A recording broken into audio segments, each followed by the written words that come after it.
Hello friends, welcome back to my channel GK with Manisha. इस video में हम आपके लिए वायरस विषाणु से संबंधित most important and selected question को लेकर आए हैं, जो आपके टीचरी पीएचडी की परीक्षाओं में बार बार पूछे गए हैं। आप वीडियो को ध्यान से देखिएगा और सभी क्वेश्चन को याद कर लीजिएगा। क्वेश्चन पर चलते हैं। फर्स्ट क्वेश्चन है, इनमें से कौन विषाणु है? ऑप्शन ए है HIV वायरस, ऑप्शन बी है इन्फ्लुएंजा वायरस, ऑप्शन सी है पोलियो वायरस, ऑप्शन डी है इनमें से सभी सही है।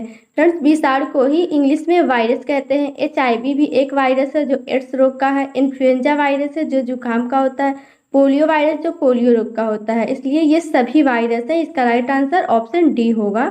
इसे आपको याद रखने हैं।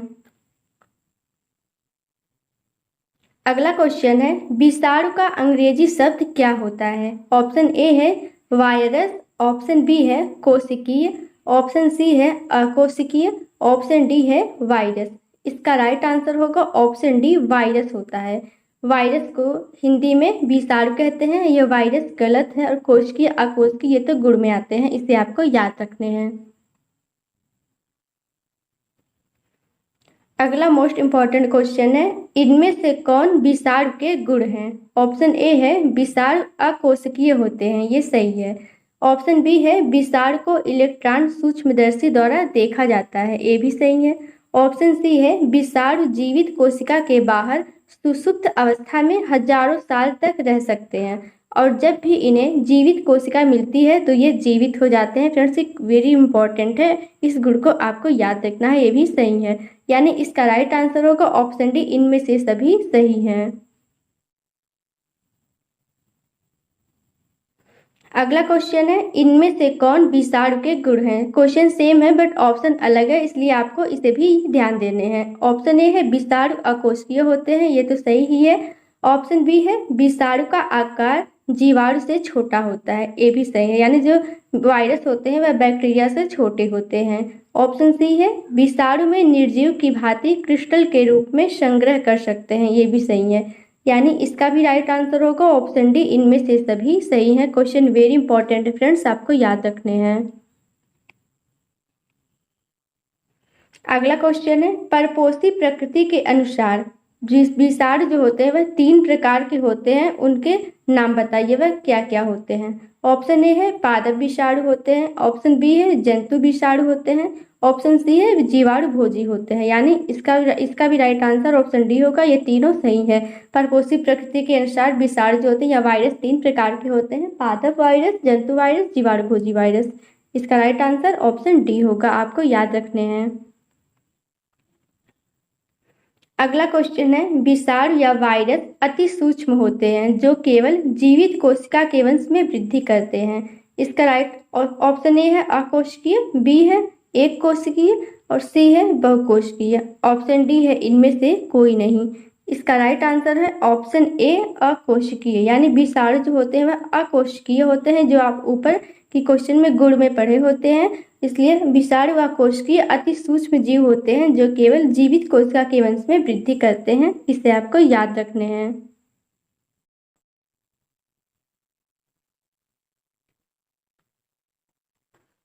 अगला क्वेश्चन है, विषाणु किसके बने होते हैं? यानी वायरस जो होते हैं वह किसके बने होते हैं? ऑप्शन ए है नाभिक अम्ल के, बी है प्रोटीन के, ऑप्शन सी है ए और बी दोनों के, या ऑप्शन डी है इनमें से कोई नहीं। इसका राइट आंसर होगा ऑप्शन सी, ए और बी दोनों के, यानी जो वायरस होते हैं या विषाणु होते हैं वह नाभिक अम्ल और प्रोटीन दोनों से मिलकर बने होते हैं। इसे आपको याद रखने हैं, क्वेश्चन इंपॉर्टेंट है।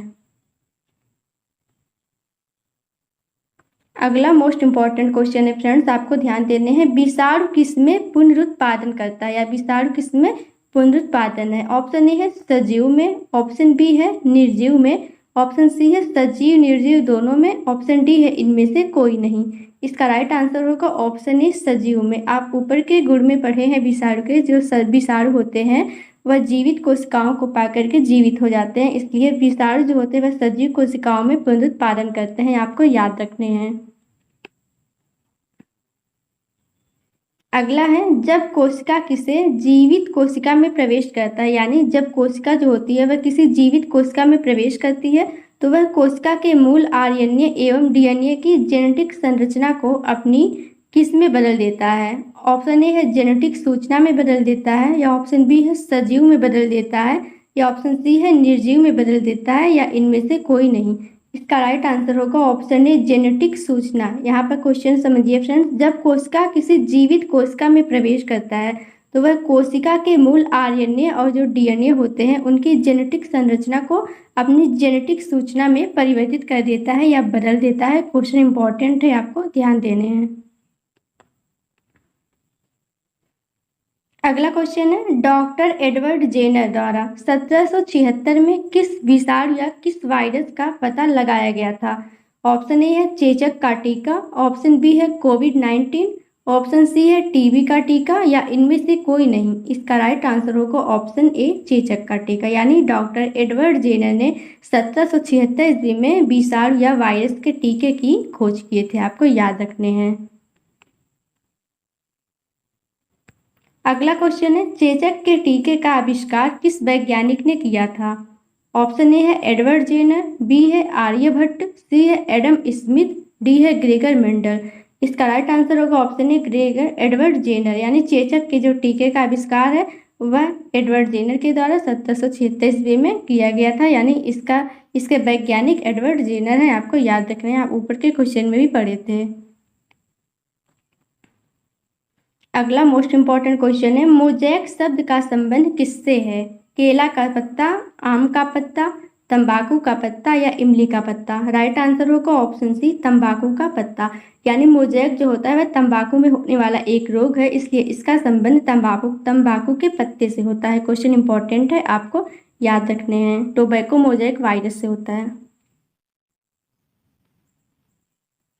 अगला है, विषाणु हमेशा क्या होता है? लाभदायक होता है, हानिकारक होता है, या लाभदायक और हानिकारक दोनों होता है, या इनमें से कोई नहीं होता है? इसका राइट आंसर होगा ऑप्शन सी लाभदायक और हानिकारक दोनों होते हैं। यानी विषाणु जो होते हैं वह हमेशा लाभदायक और हानिकारक दोनों रूप में होते हैं, इसे आपको याद रखने हैं। उम्मीद है फ्रेंड्स आपको मेरी ये वीडियो अच्छी लगी होगी। वीडियो अच्छी लगी तो आप चैनल को लाइक और सब्सक्राइब करना ना भूलें। बेल आइकन को भी प्रेस करें ताकि मैं जब भी वीडियो अपलोड करूँ आप तक सबसे पहले पहुँच सकें। Thank you and all the best.